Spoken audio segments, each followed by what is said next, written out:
மக்கள் சொல்லுகிற குறைகளை மட்டும் இல்ல, எதிர்கட்சியை சொல்லக்கூடிய குறைகளையும் காது கொடுத்து கேட்டு அதை சரி செய்கிறேன். நேற்று மதுரை வந்த மாண்புமிகு பிரதமர் மோடி அவர்கள் மதுரை வாயில் துறைமுக மேம்பால பணிகள் தாமதம் குறித்து குற்றச்சாட்டி அதை குறிப்பிட்டு பேசியிருக்கிறார். அவர் கூட்டணி வச்சிருக்கக்கூடிய அதிமுக தான் இந்த திட்டம் வரக்கூடாதுன்னு ஏற்கனவே தடை வாங்கினாங்க, வழக்குடன் வாதாடினாங்க. இந்த பணிகள் நாங்கள் இந்த ஒன்றிய அரசு கிட்ட சொல்லி இப்பதான் தொடர்ந்து நடந்துகிட்டு இருக்கு. திமுக ஆட்சி என்றால் வளர்ச்சி, வளர்ச்சி என்றால் திமுக ஆட்சி. இது தமிழ்நாட்டு மக்களுக்கு நன்றாக தெரியும். இருந்தாலும் பிரதமர் மோடி அவர்களுக்கு சொல்ல சாதனைகள் இல்லாத காரணத்தால் தான் தேர்தல் நேரத்தில் பொய்யை அவிழ்த்து விட்டு இருக்கிறார்.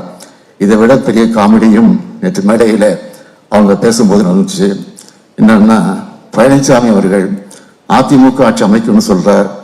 அவரை மேடையில் வச்சுக்கிட்டு பிரதமர் மோடி அவர்கள் என்டிஏ ஆட்சி அமையும் என்று சொல்லுகிறார். யாருக்கு தலைமைன்னு தெரியாம இவங்க இப்படி ஒரு கூட்டணி இருக்கு. அதனால்தான் நான் என்னோட பிரச்சாரத்தை தொடங்கினப்போ இந்த தேர்தல் தமிழ்நாடு வர்சஸ் என்டிஏன்னு தெளிவாக சொன்னேன். இதை நான் சொன்னப்போ சில கேள்வி எழுப்பினாங்க. ஆனால் பிரதமர் மோடி அவர்களும் உள்துறை அமைச்சர் அமித்ஷா அவர்களும் ஒவ்வொரு முறை தமிழ்நாட்டுக்கு வர்றப்பவும் நான் சொன்னதை தான் உறுதிப்படுத்திட்டு போறாங்க. தமிழ்நாடு அணியா டெல்லி அணியா என்ற இந்த தேர்தலில் நிச்சயம் தமிழ்நாடு வெல்லும். அந்த திராவிட மாடல் 2 எங்க ரெக்கார்டை நாங்களே பீட் பண்ணுவோம். இந்த இனிய நிகழ்ச்சியில என்னுடைய கருத்துக்களை பகிர்ந்து கொள்ள வாய்ப்பை ஏற்படுத்தி தந்திருக்கக்கூடிய திவே குழுமத்திற்கு நன்றி கூறி விடைபெறுகிறேன். நன்றி.